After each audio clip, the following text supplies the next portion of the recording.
जवाब मांगा जा रहा है, लेकिन इन सवालों के जवाब देने की बजाय सदन की कार्यवाही बार बार उसको स्थगित किया जा रहा है। और कार्यवाही स्थगित करने के अलावा यहां पर आरोप लग रहा है कि लोकसभा में नेता प्रतिपक्ष को बोलने नहीं दिया जा रहा है। 3 दिन से कोशिश कर रहे हैं और इन सब का नतीजा यह रहा कि कल प्रधानमंत्री नरेंद्र मोदी का 5 बजे राष्ट्रपति के अभिभाषण पर जो धन्यवाद प्रस्ताव होता है उसमें वो बोलने के लिए नहीं आए, सांसदों के विरोध को देखते हुए। और इधर एसआईआर को लेकर भी संसद से लेकर सुप्रीम कोर्ट तक हंगामा मचा हुआ है। क्या कुछ हो रहा है उस पर भी हम बात करेंगे। पहले रुख करते हैं लोकसभा का। किस तरीके से आज जब सुबह 11 बजे कार्यवाही शुरू हुई तो कैसे तुरंत ही स्पीकर ओम बिरला ने विपक्ष की नाराजगी का जिक्र करते हुए और एक तरीके से विपक्ष पर ही कार्यवाही को बाधित करने का आरोप लगाते हुए उन्होंने कार्यवाही फिर से स्थगित कर दी। देखते हैं किस तरह से स्थगित हुई है आज सुबह जब लोकसभा की कार्यवाही शुरू हुई उसके बाद।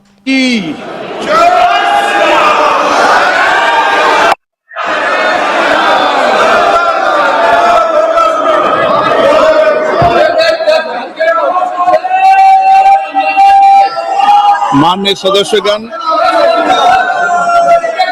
सदन के अंदर जो कल घटना हुई, जिस तरीके से प्रतिपक्ष के माननीय सदस्य सदन में सत्ता पक्ष की बेल तक पहुंचे, ये सदन की मर्यादा के अनुकूल नहीं है। और मेरा मानना है कि ये सदन सभागृह की मर्यादा बनाने सबकी जिम्मेदारी है। अगर हम सभागृह की मर्यादा को समाप्त कर देंगे तो सदन की कार्रवाई को चलाना किसी तरीके से कोई भी स्पीकर के लिए उचित नहीं होता। सदन की कार्रवाई आज 12 बजे तक के लिए स्थगित की जाती है। तो ये सदन की कार्यवाही स्थगित हो गई। बिल्कुल ऐसा लग रहा है कि स्पीकर ओम बिरला यही बताने के लिए आए थे कि सदन की कार्यवाही विपक्ष की वजह से बाधित हो रही है, विपक्ष अनुशासनहीनता कर रहा है। लेकिन विपक्ष क्या कुछ कह रहा है उस पर भी बात करेंगे। पर यह सीधे सीधे आरोप लगाना स्पीकर का विपक्ष के ऊपर, और आप क्यों नहीं अनुमति दे पा रहे हैं विपक्ष को सवाल पूछने की। लोकसभा में नेता प्रतिपक्ष को अगर बोलने नहीं दिया जाएगा तो क्या विपक्ष वहां पर केवल सुनने के लिए आता है?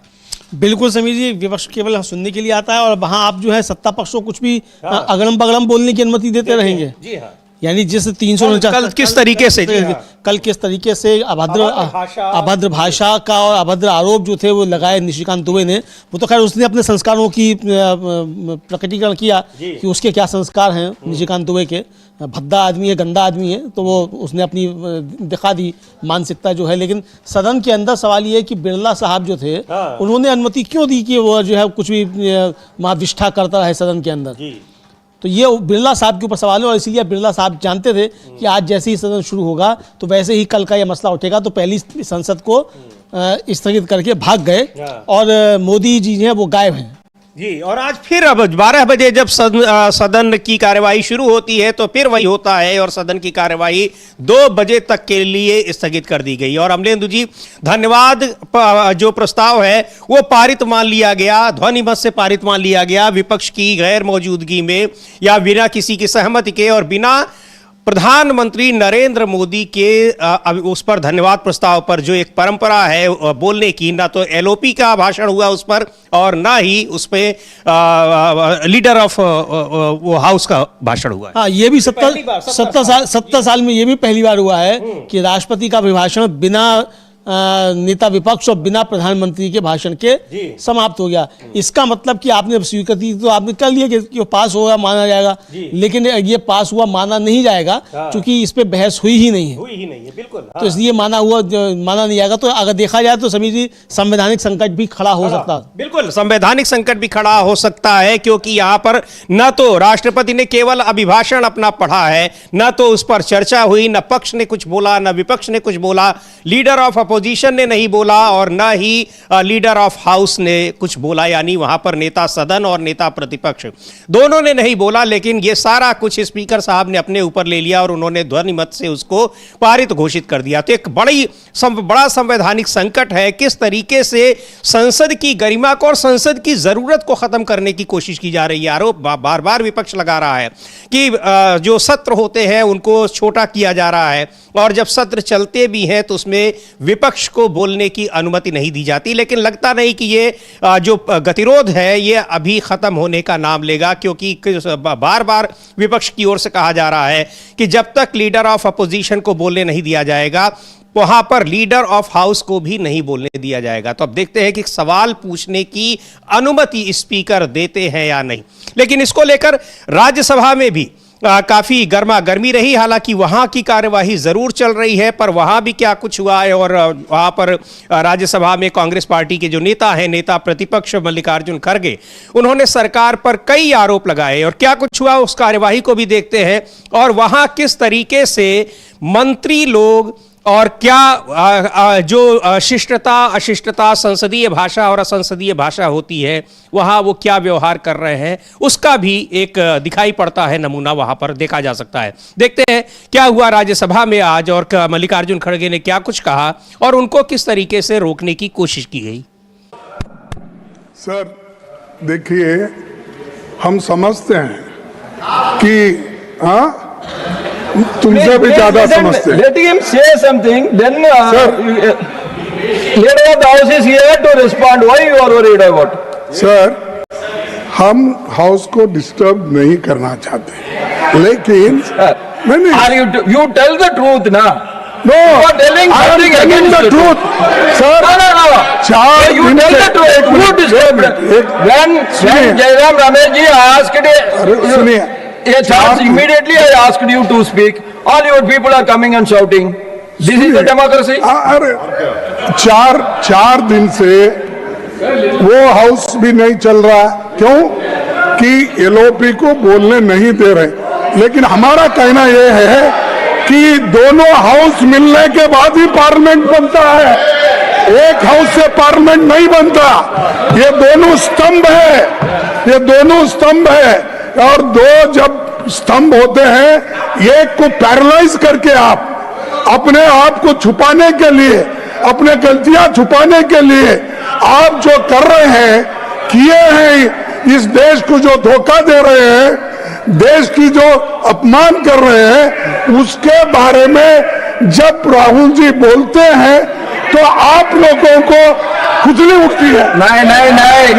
No, Lok Sabha, what has happened in Lok Sabha should not be discussed here. इसीलिए You want to tell something? हम ये Please चाहते tell other than that. कि I am allowing you. बोलना दीजिए।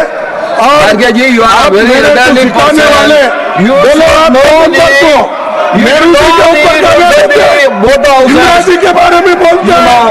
आप रूल की बात करते हो, आप सब प्रोसीडिंग की बात करते हो।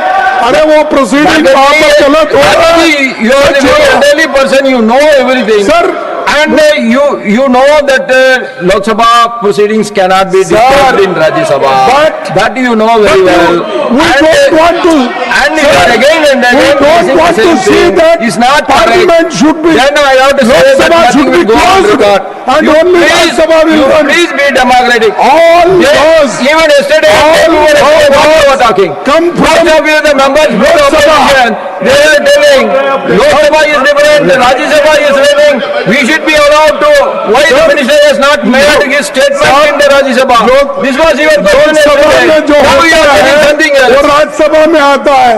हर कानून, हर बिल वहां से पास होने के बाद ही आता I है। lost. तो इसीलिए Now, okay, 1 minute. 1 minute. You can speak. वहां पर I will now ask the आप राहुल जी को बात leader of the करने के house. लिए आप नहीं दे रहे। Let him speak, then you can बहुत speak. गलत Yes. है। Let him Wrong speak, message then दिया जा रहा you है। can speak, और please. देश के लिए Please भी take your seat. ये अच्छा नहीं। Please take your यही seat. मैं कहूँगा। Now I have called the honorable leader of the house. तो ये राज्यसभा में भी गतिरोध बना हुआ है, और वहां भी तमाम मुद्दों पर चर्चा की बात की जा रही है। और वहां भी जिस तरीके से अमलेंदु जी, सीनियर लीडर्स ने वहां व्यक्तिगत आक्षेप लगाया, और राहुल गांधी के लिए जो बात कही है जेपी नड्डा ने, और पार्टी के अध्यक्ष रह चुके हैं, केंद्रीय मंत्री हैं, सीनियर लीडर हैं, और वो सारी बातें वहां जो व्हाट्सएप पर चलती रहती, उस तरह की बातें वो लोग लाकर निकाल के सदन में रखते हैं, और सदन की कार्यवाही में वो बातें हटाई भी नहीं जाती। हाँ, सदन सदन की कार्रवाई से वो बातें हटाई भी नहीं जाती हैं समीर जी। और देखा जाए तो सदन में वो सब अब कल जो है पहले पूरे दिन भर वो निशिकांत दुबे की बेहूदियाँ जो हैं वो पहले पूरी चलने दी गई और उसके बाद रात को जाकर वो कुछ स्पंज किया गया उसमें से मामला। और आज आते ही ओम बिरला साहब जो ये नहीं कह रहे हैं कि निशिकांत दुबे ने कल बहुत ज्यादा बेहूदगी की, उसको नहीं कुछ कह रहे हैं। सदन शर को शेरबंदगी जतानी लग जाइए। बता रहे हैं कि विपक्ष के सांसद जो थे वो सत्ता पक्ष के सांसदों की बेल की तरफ से, अरे वहां से बैठ के वो गालियां देगा तो क्या विपक्ष के सांसद बैठे वो सुनते रहेंगे? नरेंद्र मोदी अगर वहां से गालियां बकने लग जाएं तो सांसद वहां बैठे हुए चुपचाप सुनते रहेंगे? तो ये इनको सदन चलाना आता नहीं है या फिर चलाना नहीं चाहते, दो में से एक बात है। या आप एकदम बिल्कुल बीजेपी के स्वयंसेवक की तरीके से काम कर रहे हैं। अरे होंगे आप स्वयंसेवक, आप हैं स्वयंसेवक, इसमें कोई दिक्कत नहीं है, लेकिन आप जिसमें आप चेयर पर तो उस चेयर की आप अनुरूप बिहेव कीजिए ना, उस चेयर के अनुसार आप अपना जो है वो कार्य निष्पादित कीजिए। लेकिन आप जो है वो स्वयंसेवक ही बने हुए हैं।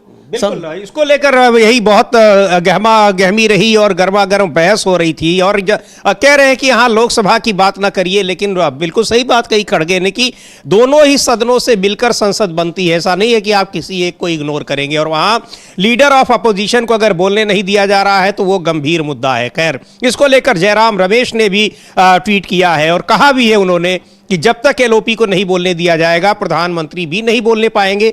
बिल्कुल सही बात है, क्योंकि संसद एकालाप की जगह नहीं है, मंच नहीं है, वहां संवाद होता है और आप विपक्ष की बातों को नहीं सुनेंगे।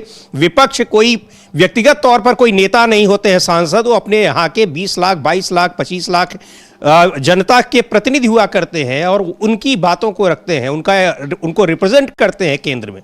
तो उनकी बातों को आप कैसे इग्नोर कर सकते हैं? सुनते हैं क्या कहा है जयराम रमेश ने और उन्होंने लिखा भी है, उसको लेकर ट्वीट किया है कि किस तरीके से जानबूझकर सरकार नहीं चलने दे रही है सदन और आरोप उसका बढ़ा जा रहा है विपक्ष के ऊपर। सुनते हैं जयराम रमेश को क्या कह रहे हैं। 3 दिन से लगातार नेता प्रतिपक्ष राहुल गांधी जी को बोलने से रोका जा रहा, वो अपना भाषण खत्म नहीं कर पा रहे हैं।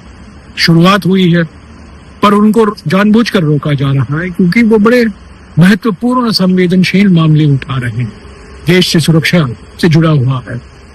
तो इन सब मुद्दों को लेकर आज हमारी कांग्रेस पार्टी की बैठक हुई लोकसभा और राज्यसभा में, जो हमारे फ्लोर लीडर है, और कल 10 बजे विपक्ष पार्टियों के सारे विपक्ष पार्टियों के नेता फ्लोर लीडर्स लोकसभा और राज्यसभा के खड़गे जी के कमरे में मिलेंगे नए पार्लियामेंट बिल्डिंग में और ये तय करेंगे कि अगले कुछ दिनों में क्या रणनीति क्या होगी।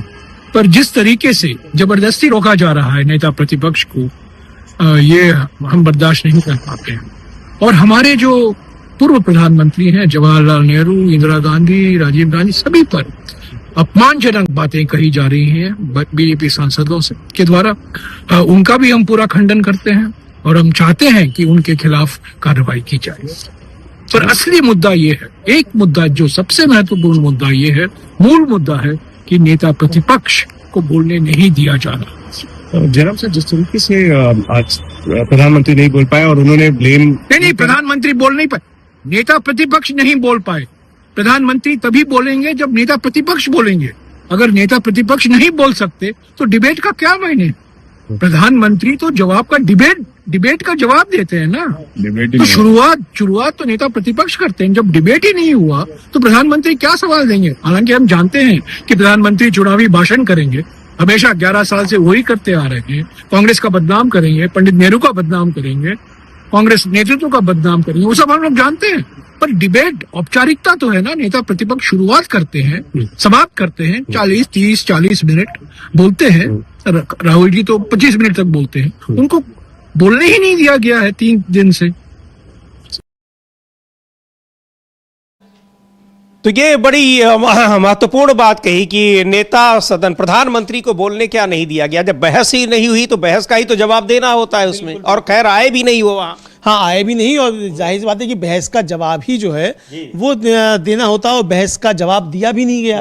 तो जब बहस शुरू ही नहीं हुई तो जवाब प्रधानमंत्री कहां से देंगे? यही बात जयराम रमेश कह रहे हैं और साफ कह रहे हैं कि अगर राहुल गांधी नहीं बोलेंगे तो प्रधानमंत्री भी नहीं बोलेंगे, क्योंकि जवाब तभी आप देंगे जवाब नेता विपक्ष को सुनेंगे, नेता विपक्ष के सवालों के आपको जवाब देने होते हैं। तो वो आप विपक्ष के दूसरे सांसदों ने भी मना कर दिया कि जब एलओपी नहीं बोल रहे हैं तो हम क्या बोलेंगे, और जरूरी मुद्दे वो उठा रहे हैं उसमें उनको बोलने दिया जाए। हमने जब पहले दिन की बहस को देखा था, जब अखिलेश यादव का नाम लिया गया उस स्पीकर ने, तो उन्होंने मना कर दिया, और उसके बाद भी दूसरे नेताओं के नाम अगले दिन जब लिए गए विपक्ष के, उन लोगों ने भी मना कर दिया। तो ये एक बहुत ही गंभीर मुद्दा बन गया है और विपक्ष का आरोप है कि जरूरी मुद्दों पर चर्चा करने से भाग रही है सरकार। और ये कहा जा रहा था कि आज कल के लिए कि प्रधानमंत्री 5 बजे उनका समय निर्धारित था, लेकिन उसके पहले ही सदन की कार्यवाही स्थगित कर दी गई। और लेकिन आज बैठक हुई है विपक्ष के नेताओं की, और जो जयराम रमेश कह भी रहे थे कि ये बैठक होनी है, उसकी आप विजुअल्स ये देख सकते हैं। राहुल गांधी हैं, मल्लिकार्जुन खड़गे और विपक्ष के तमाम पार्टियों के सांसद हैं, यहाँ पर बैठक हुई है। ये एक बहुत ही महत्वपूर्ण बात है अमलेंदु जी की इस मुद्दे पर पूरा विपक्ष एक साथ, इस मुद्दे पर क्या हम लोग पिछले कई बार से देख रहे हैं कि लगातार हर मुद्दे पर विपक्ष अपनी एकजुटता का प्रदर्शन कर रहा है, संसद में भी और संसद के बाहर भी। हाँ बिल्कुल, विपक्ष पूरी तरीके से एकजुट है, संसद के बाहर भी और संसद के अंदर भी, और तमाम मुद्दों पर एकजुट है। एसआईआर को लेकर जिस तरीके से सांसदों ने प्रदर्शन किया और 70 सालों में पहली बार हुआ कि सारे विपक्ष के सांसद लोकसभा और राज्यसभा के एक साथ गिरफ्तार कर लिए गए, ये भी 70 सालों में पहली बार हुआ। तो यहां तक स्थिति आई तो पूरा विपक्ष जो है वो किस तरीके से एकजुट नजर आया। और इसी तरीके से कल राहुल गांधी के मसले पर भी, कल भी और परसों भी, दोनों दिन जबरदस्त तरीके से विपक्ष ने अपनी एकजुटता दिखाई और सत्ता पक्ष को बैकफुट पर भेज दिया, और इतना बैकफुट पर भेजा कि मोदी जी जो है वो सदन के अंदर आने की हिम्मत जुटा नहीं सके, और अभी भी सदन के अंदर आने की हिम्मत नहीं जुटा पा रहे हैं। बिल्कुल, और कहा वहां पर विपक्षी सांसद भी कह रहे हैं कि हम भी उस उम्मीद में थे कि प्रधानमंत्री आएंगे और कुछ बोलेंगे, लेकिन प्रधानमंत्री नहीं आ पाए। सुनते हैं डिंपल यादव, समाजवादी पार्टी की सांसद हैं, क्या कह रही हैं प्रधानमंत्री के ना आने पर, ना बोलने पर और संसद में जो कुछ हो रहा है उस पर। एक्सपेक्ट कर रहे थे कि प्राइम मिनिस्टर आएंगे और सदन में बोलेंगे, क्योंकि हमारे पास भी कुछ मुद्दे थे, क्योंकि बनारस में जो किस तरह से मरने करने का घाट को जो ध्वस्त किया गया है बुलडोजर चला के, और जिस तरह अहिल्याबाई होलकर जी की प्रतिमा को खंडित किया गया, तो हमें अपनी बात भी कहनी थी प्राइम मिनिस्टर से। तो हम उम्मीद कर रहे थे वो आएंगे, लेकिन वो संसद में नहीं मौजूद रहे। तो कई मुद्दे हैं जिन पर हम चाह रहे थे कि प्रधानमंत्री जवाब देंगे, लेकिन नहीं आएंगे। मणिकर्णिका घाट का मुद्दा भी बहुत जोर शोर से समाजवादी पार्टी उठा रही है अमलेंदु जी, और उसको लेकर संसद के परिसर में भी प्रदर्शन किया है समाजवादी पार्टी ने। लेकिन वहाँ ये जो ज़रूरी मुद्दे हैं, सबसे ज़्यादा जो ख़ास तौर पर जिस तरह से अमेरिका के साथ भारत की ट्रेड डील हो रही है, और जिस तरीके से चीन के साथ जो मुद्दा है, जो जनरल नरावणे की किताब का मुद्दा है जो राहुल गांधी ने उठाया था, उन सारे मुद्दों पर बोलने के लिए विपक्ष के पास कुछ है नहीं। कैसे उसका बचाव किया जाए इस कोशिश में, तो उसका तरीका यही है कि सदन की कार्यवाही चलने ही न दी जाए। बिल्कुल बिल्कुल, इसका तरीका यही है कि सदन की कार्रवाई चलने नहीं दी जाए, और सदन की कार्रवाई जो है वो बार बार बाधित की जा रही है। सबसे बड़ी बात यह है कि सत्ता पक्ष जो है खुद सदन की कार्रवाई बाधित कर रहा है। कल प्रियंका गांधी ने भी यही कहा था कि सरकार खुद नहीं चाहती कि सदन चले, और इसीलिए उसके नेता जो है, यहाँ तक कि संसदीय कार्य मंत्री जो वो खुद व्यवधान पैदा करते हैं। मणिक्कम टैगोर हैं कांग्रेस के सांसद, उन्होंने भी साफ तौर पर यह कहा है कि सरकार जो है वो खुद नहीं चाहती कि सदन चले, और सरकार ही सदन को बाधित कर रही है। तो सुनते हैं मणिक्कम टैगोर को क्या कह रहे हैं। और सदन की कार्यवाही आज फिर 2 बजे तक के लिए लोकसभा की कार्यवाही स्थगित कर दी गई, और आज तो बिल्कुल लग रहा था कि सुबह तैयारी से ही आए हैं स्पीकर ओम बिरला कि पूरा दोष विपक्ष पर मढ़ते हुए, और उन्होंने कार्यवाही स्थगित कर दी। बहरहाल मणिक्कम टैगोर क्या कह रहे हैं कि किस तरह से सत्ता पक्ष जो है वो बाधित कर रहा है सदन को, और लगातार ये देखने को मिल रहा है। और सबसे बड़ी बात यह भी है अमलेंदु जी कि इसमें स्पीकर का रोल भी बहुत ही ज्यादा, एक कह लीजिए कि आपत्तिजनक है कि ये आपको तय करना है, और संसदीय कार्य मंत्री और विपक्ष के नेताओं के साथ मिलकर कि कार्यवाही कैसे चले। रोज रोज स्थगित कर देना कोई तरीका नहीं होता है। बहरहाल मणिक्कम टैगोर क्या कह रहे हैं उनको सुनते हैं। Do you believe he will speak in Parliament on Rajya Sabha today? We know that they blocked the leader of opposition opposition voice, Rahul Gandhi ji was not allowed to speak, and now they are unable to speak. The Prime Minister is unable to speak in Lok Sabha. The way the ruling party, particularly the Parliamentary Affairs Minister, is blocking in an organized way the leader of opposition. Now it is getting reaction, and we need to understand that people are watching, and this government's mishandling of the Parliament, particularly the presidential address, will be remembered in history, because if Prime Minister Modi is not speaking in Lok Sabha, he will be the first Prime Minister who would not have spoken in Lok Sabha on the motion to thank the Honorable President. This is very, it shows the fear mentality of our Prime Minister, why he is afraid to come to Lok Sabha. तो ये किस तरीके से संसद को बाधित करने का काम सत्ता पक्ष कर रहा है और खुद सीधे सीधे आरोप लगा रहे हैं मणिकम टैगोर की संसदीय कार्य मंत्री खुद जो है व्यवधान उत्पन्न करते हैं, वो बार बार उठकर खड़े होते हैं और लगातार वो दिखाई भी पड़ता है। कह रहे हैं मणिकम टैगोर की जिस तरह से सत्ताधारी पार्टी खासकर केंद्रीय संसदीय कार्य मंत्री विपक्ष के नेता राहुल गांधी को संगठित तरीके से रोक रहे हैं, हम सत्ता पक्ष द्वारा संसद को गलत तरीके से हैंडल करते हुए देख रहे हैं। अगर पीएम मोदी राष्ट्रपति के अभिभाषण पर धन्यवाद प्रस्ताव पर लोकसभा में नहीं बोलते हैं तो ऐसा करने वाले पहले पीएम होंगे। पीएम लोकसभा से क्यों भाग रहे हैं? तो पहले पीएम अब वो बन गए, रिकॉर्ड उन्होंने आज बना ही दिया। अमलेंदु जी बिल्कुल बनाई दिया। 70 सालों में ये भी पहली बार है कि प्रधानमंत्री संसद से भाग गए और राष्ट्रपति के अभिभाषण पर बहस का जवाब नहीं दिया, बहस शुरू ही नहीं हो पाई। तो ये 70 सालों में ये भी रिकॉर्ड प्रधानमंत्री ने नरेंद्र मोदी ने अपने नाम कर लिया है। तो बहुत रिकॉर्डधारी हैं, गिनीज बुक ऑफ लिम्का क्या वर्ल्ड रिकॉर्ड्स, उसमें उनका नाम आना चाहिए।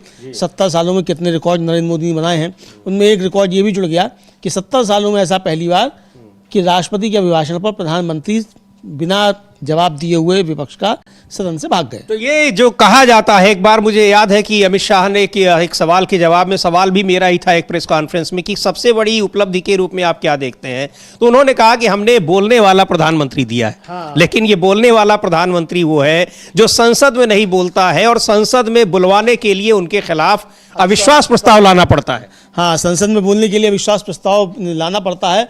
और 70 सालों में ऐसे पहले प्रधानमंत्री भी नरेंद्र मोदी जो सबसे कम जो है सदन में पहुंचे हैं। जी हाँ, सबसे कम सदन में पहुंचे 70 सालों में ये भी है। पता नहीं 18 घंटे काम कौन सा करता है अगला बंदा, भाई समझ में नहीं आता। संसद में तुम नहीं जाते, पीएमओ में तुम नहीं जाते, पीएमओ में जाते हो तो मीडिया में जो है ब्रेकिंग आने लगती है कि प्रधानमंत्री पीएमओ पहुंचे। तो भाई तुम 18 घंटे काम क्या करते हो? लेकिन जो पार्टी की ओर से जो बोलने वाले नेता भेजे भी जाते हैं अमलेंदु जी, वो क्या बोलते हैं और किस तरीके से, जो कल जिस तरह निशिकांत दुबे ने बातें बोली हैं जिसको लेकर जयराम रमेश भी अभी कह रहे थे कि सारी बातों को हम खारिज करते हैं और कहां से उठा कर ले आते हैं। समाजवादी पार्टी के सांसद हैं फैजाबाद से अवधेश प्रसाद, वो भी कह रहे हैं कि इन बेमतलब की बातों के लिए संसद नहीं है, महत्वपूर्ण मुद्दों पर विपक्ष चर्चा चाहता है और बीजेपी के लोग यहां वाहियात बातें लेकर चले आते हैं। सुनते हैं अवधेश प्रसाद क्या कह रहे हैं। देखिए, गांधी नेहरू का इतिहास तो जग जाहिर है, लेकिन भारतीय जनता पार्टी का इतिहास भी लोगों के सामने है। तो इस तरह के वार्तालाप में, इस तरह के आचरण में आज देश के सामने बड़ी बड़ी समस्याएं हैं। हमारे देश में करोड़ों नौजवान हैं, पढ़े लिखे बेकार हैं, हमें उस पर चर्चा करनी चाहिए। आज किसान तबाह है, बर्बाद है, उसको उठाने के लिए चर्चा करनी चाहिए। आज चीन ने हमारी जमीन पर कब्जा कर लिया, उस पर सोचना चाहिए। इस तरह की बातें देश के सामने आनी चाहिए और किसका कौन सा इतिहास रहा, किसने क्या किया है, अब भारतीय जनता पार्टी क्या करना चाहती है, उसको देश के सामने अपनी बातें रखनी चाहिए। तो संसद जरूरी मुद्दों पर चर्चा के लिए होती है। संसद इतिहास की पढ़ाई के लिए क्लासरूम की किताब और व्हाट्सएप की में जो कुछ लिख कर आ रहा है उनको वहां किताब के रूप में पढ़ने के लिए वो जगह नहीं है। बहुत ही बहुमूल्य समय होता है संसद का। आखिर संसद का समय क्यों जाया हो रहा है? और संसद में हो भी क्या रहा है? केवल स्पीकर बोल रहे हैं और स्पीकर के बोलने के बाद कार्यवाही स्थगित हो जा रही है। एक बार फिर देखते हैं सुबह 11 बजे कैसे स्थगित हुई और उसके बाद जो 11 बजे को हम लोगों ने देखा, लेकिन 1 घंटे बाद जब फिर से सदन शुरू होती है लोकसभा की कार्यवाही, उसके बाद क्या होता है कि वो ध्वनिमत से पारित कर दिया जाता है। फिर तो संसद में सांसदों के आने की जरूरत भी नहीं है। अब सारी चीजें जब ध्वनिमत से ही पारित हो जा रही हैं तो फिर क्या जरूरत रह जाती है? एक बार देखते हैं। और बहुत ही ये लोकतांत्रिक व्यवस्था के लिए एक खतरनाक संकेत है जिस तरह से संसद की कार्यवाही चल रही है। देखते हैं 12 बजे किस तरीके से स्थगित हुई है लोकसभा की कार्यवाही। माननीय अध्यक्ष जी,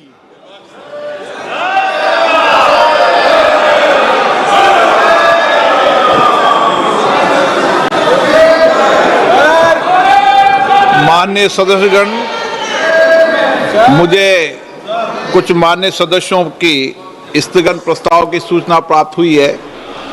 मैंने आज किसी भी स्थगन प्रस्ताव की सूचना की अनुमति प्रदान नहीं की गई है। सभा पटल पर रखे जाने वाले पत्र item number 2 Shripad Yesso Naik,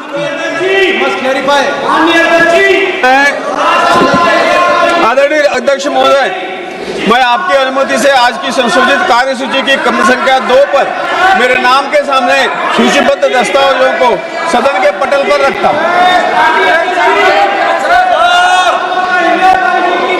item number 3 Shri L Murugan.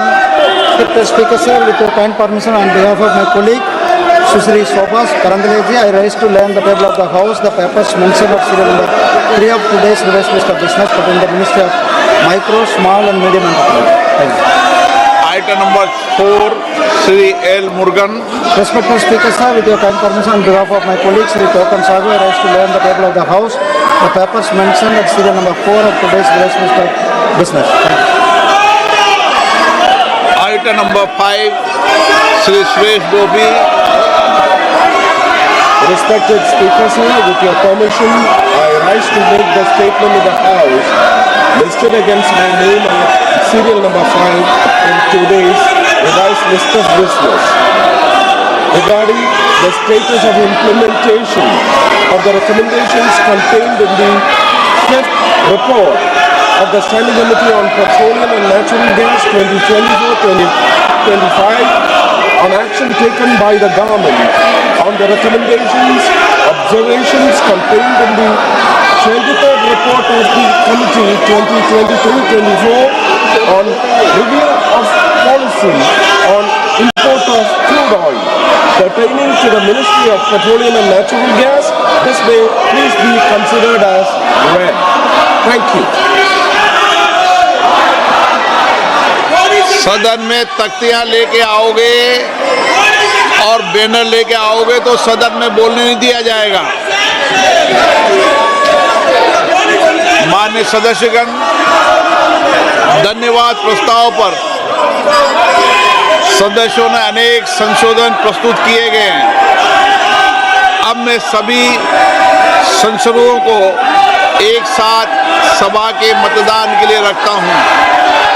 प्रश्न ये कि माननीय सदस्यों द्वारा प्रस्तुत सभी संशोधनों को स्वीकृत किया जाए। जो सदस्य इसके पक्ष में हाँ गए, जो सदस्य विरोध में ना गए, मेरे विचार में निर्णय ना वालों के पक्ष हुआ, ना वालों के पक्ष में हुआ, सभी संशोधन अस्वीकृत हुए।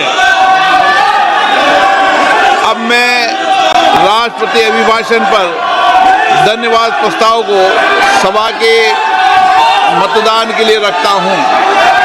प्रश्न ये कि राष्ट्रपति की सेवा में निम्नलिखित शब्दों में एक समावेदन प्रस्तुत किया जाए कि सत्र में समवेत लोकसभा के सदस्य राष्ट्रपति के उस अभिभाषण को जो उन्होंने 28 जनवरी 2024 को एक साथ समवेत संसद की दोनों सभाओं के समक्ष देने की कृपा की है, उनके प्रति हम अत्यंत आभारी हैं।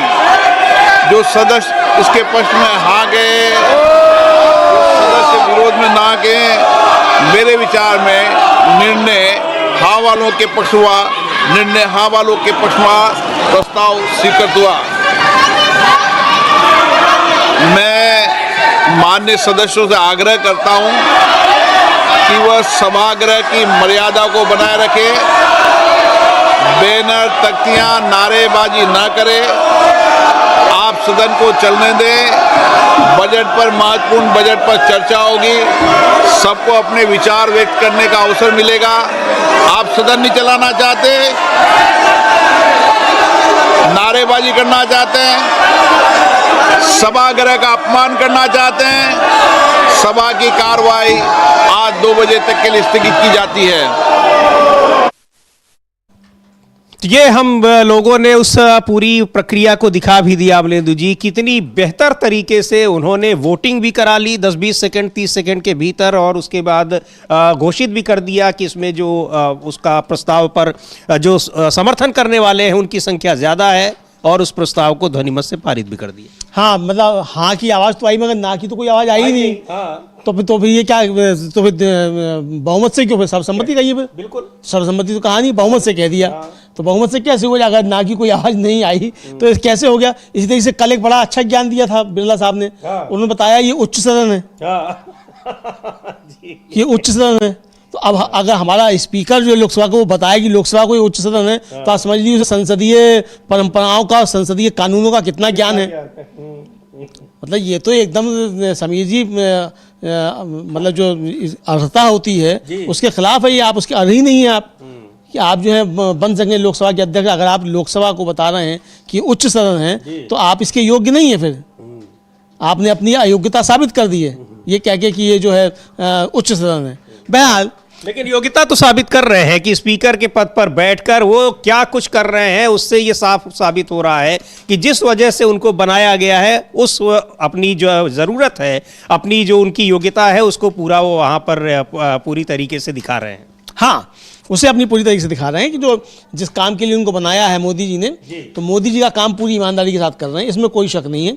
इसके लिए बधाई के पात्र हैं। उनको कोई पुरस्कार मिलता हो तो वो दे दिया जाना चाहिए कि मोदी जी के काम को बखूबी जो है वो अंजाम दे रहे हैं बिरला जी। हाँ, लेकिन अभी तो बजट पर भी चर्चा होनी है, और जिस तरह से गतिरोध बना है तो ये लगता नहीं है कि ये गतिरोध टूटने वाला है, क्योंकि विपक्ष यहाँ अपने उन जरूरी मुद्दों पर चर्चा की मांग कर रहा है। समाजवादी पार्टी के ही सांसद हैं राजीव राय, क्या कुछ कह रहे हैं और किस तरीके से ये संसदीय गरिमा को तार तार करने की कोशिश हो रही है। जो आरोप विपक्ष लगा रहा है कि प्रधानमंत्री और एलओपी बोल भी नहीं रहे हैं और राष्ट्रपति के अभिभाषण प्रस्ताव को ध्वनिमत से पारित मान लिया जा रहा है। सुनते हैं राजीव राय को क्या कह रहे हैं। प्रधानमंत्री तो आए नहीं थे, हाउस एडजर्न कर दिया गया था, महिलाएं खड़ी थी, उसके बाद उधर से कोई कमेंट हुआ, महिलाएं उत्तेजित हो गई। ये इन लोगों का संस्कार का परिचय देते हैं। ये चाहते हैं कि सदन बिना विपक्ष के चले, किसी को बोलने नहीं देंगे, तो फिर ये तानाशाही घोषित कर दे ना, मार्शल लॉ घोषित कर दे, तानाशाही घोषित कर दे, खुद को स्वयं भू राजा घोषित कर दे, क्या फर्क पड़ता है, यही है सर। तो ये यहाँ क्या कुछ हो रहा है, लेकिन बहुत गंभीर बात कर रहे हैं अमलेंदु जी। कल जब वहाँ पर महिला सांसद वो वहाँ पर ट्रेजरी बेंच पर जाकर वो नारेबाजी कर रही थी और प्रधानमंत्री के वक्तव्य की मांग कर रही थी, तो कह रहे हैं राजीव राय, चूंकि वो मेंबर है, वो भी उस समय वहाँ पर रहे थे, और वो कह रहे हैं कि जो टिप्पणियाँ की गई महिलाओं के खिलाफ, बड़ी अभद्र टिप्पणियाँ की गई। हाँ, ये बता रहे हैं कि बहुत अभद्र टिप्पणियाँ की गई हैं और सत्ता पक्ष के सांसदों द्वारा की गई हैं। हाँ। तो यानी पूरा असली चाल चरित्र चेहरा जो है भारतीय जनता पार्टी ने वो अपना दिखा दिया है कि ये कितने निम्न स्तर के लोग जो हैं वो पहुंचे हुए हैं, और जो भारतीय जनता पार्टी को लोग वोट देते हैं, ये उनको सोचने का काम है कि आपने किन निम्न स्तरीय लोगों को आपने वोट देकर के संसद में पहुंचाया है।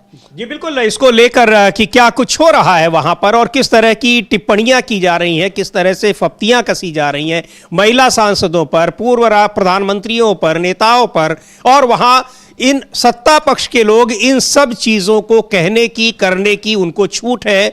स्पीकर ने किसी के खिलाफ कोई संज्ञान नहीं लिया है। यहां विपक्ष मांग कर रहा है कि जरूरी मुद्दों पर चर्चा हो, तो विपक्ष के 8 सांसदों को एक झटके में निलंबित कर दिया जाता है। एक बार सुनते हैं अजय राय क्या कह रहे हैं, क्यों सरकार भाग रही है और क्यों सदन की कार्यवाही को नहीं चलने देना चाहती है।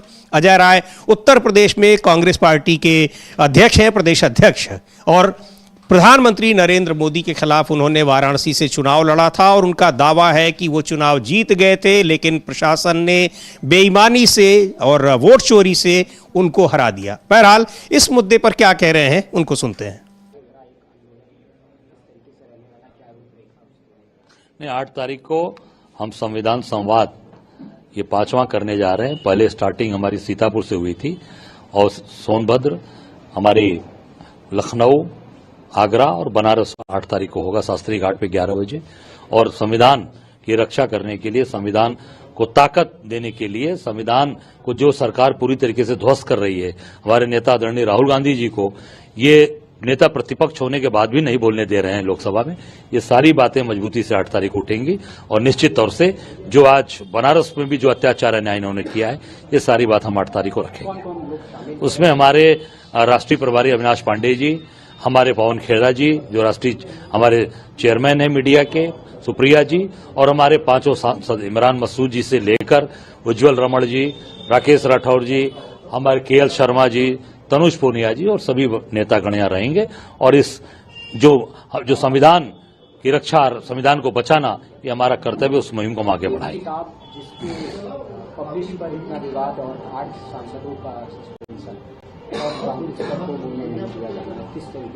नहीं, देखिए, जो जनरल, आर्मी के जनरल जो सेना के अंदर उन्होंने पूरा जीवन लगाया, उन्होंने देश हित के लिए वो किताब लिखी है, राष्ट्र हित के लिए लिखी है। सरकार को लग रहा है कि सरकार की नाकामियों को उन्होंने लिखा है, तो इस नाते सरकार उसको पब्लिश नहीं होने दे रही है। पर देश हित के लिए सेना का जिन्होंने पूरे जीवन भर समर्पण के साथ काम किया है, उस किताब को तत्काल पब्लिश कराया जाए और हमारे नेता राहुल गांधी जी को बोलने दिया जाए। जनरल नरवाणे की जो वो बात कहना चाहते हैं, किताब का अंश बोलना चाहते हैं, उसको बोलने, पूरा देश सुनना चाहता है, पूरा देश जानना चाहता है, तत्काल हमारे नेता राहुल गांधी जी को बोलने दिया जाए और उस किताब को पब्लिश कराया जाए। 8 सांसदों को भी उनका भी सस्पेंशन निरस्त हो और उनको तत्काल, उनको सम्मान से वहां उनको यथाचित स्थान मिले और निश्चित तौर से हमारे नेता आदरणीय राहुल गांधी जी को पूरा। तो जरूरी मुद्दों पर चर्चा नहीं होने दी जा रही है और गतिरोध बनाया जा रहा है सत्ता पक्ष के सांसदों की ओर से। लेकिन जरूरी मुद्दों पर चर्चा ना हो, जरूरी मुद्दों से भटकाया जाए, संसद में किसी को बोलने न दिया जाए, इन सब के बावजूद अगर सरकार को यह भरोसा रहता है कि वो चुनाव में जीतेगी ही, तो इस भरोसे को लेकर भी सवाल उठ रहे हैं कि यह भरोसा उसको कहां से मिल रहा है। और SIR जो कराया जा रहा है अभी 12 राज्यों में, उसके बाद दूसरी जगहों पर भी कराया जाएगा, उसको लेकर लगातार सवाल उठ रहे हैं। और उत्तर प्रदेश में, चाहे संसद में भी, कल अमलेदु जी जिस तरीके से कमल हासन ने तमिलनाडु से आते हैं, उन्होंने इसको लेकर जो बातें कही हैं, उन्होंने कहा है कि बहुत गंभीर आरोप लगाए हैं चुनाव आयोग पर। कहा कि बिहार में जिंदा मृतकों की जमीन बना दिया गया बिहार को, और अब यही काम तमिलनाडु के लिए हो रहा है। 1 करोड़ लोगों को, जीवित लोगों को वहां मुर्दा घोषित करने की कोशिश की जा रही है, जो हम नहीं होने देंगे, और यह काम कर रहा है चुनाव आयोग। समाजवादी पार्टी के अध्यक्ष हैं अखिलेश यादव, लंबा ट्वीट उन्होंने किया है और उन्होंने एक BLO के बयान को भी उसमें टैग किया हुआ है कि किस तरह BLOs पर दबाव डाला जा रहा है कि एक खास मतदाता वर्ग को आप मतदाता सूची से हटाइए, उनके लिए आप फॉर्म 7 भरिए। लिख रहे हैं कि माननीय सर्वोच्च न्यायालय तत्काल संज्ञान ले, क्योंकि और किसी से उम्मीद नहीं बची है। भाजपा और उनके सहयोगी अपराधियों की तरह पेश आ रहे हैं। उत्तर प्रदेश के BLO को प्रताड़ित करके, दबाव बनाकर, धमकाकर PDA समाज, खासतौर से अल्पसंख्यक समुदाय का वोट फर्जी दस्तावेजों के आधार पर काटने की साजिश कर रहे हैं। SIR में फॉर्म 7 के दुरुपयोग को तुरंत रोका जाए और हर वोटर के मत देने के संवैधानिक अधिकार की रक्षा की जाए। BLO से जबरदस्ती कर रहे अपराधियों के विरुद्ध FIR लिखवाई जाए और फास्ट ट्रैक कोर्ट में सुनवाई हो। जब तक वैध व्यवस्था न बन जाए, फॉर्म 7 का इस्तेमाल प्रतिबंधित किया जाए और अब तक जो फॉर्म 7 जमा हुए हैं उन सब को रद्द निरस्त किया जाए। दावा आपत्ति की गतिविधियों पर तत्काल रोक लगाई जाए। देश की जनता के वोट काटने के षड्यंत्र के पीछे कौन सी देश विरोधी ताकतें सक्रिय हैं, इसकी न्यायिक जांच हो। देश के ईमानदार पत्रकार और अधिकारी सामने आएं और देश विरोधी ताकतों से लड़ने में हमारा साथ दें।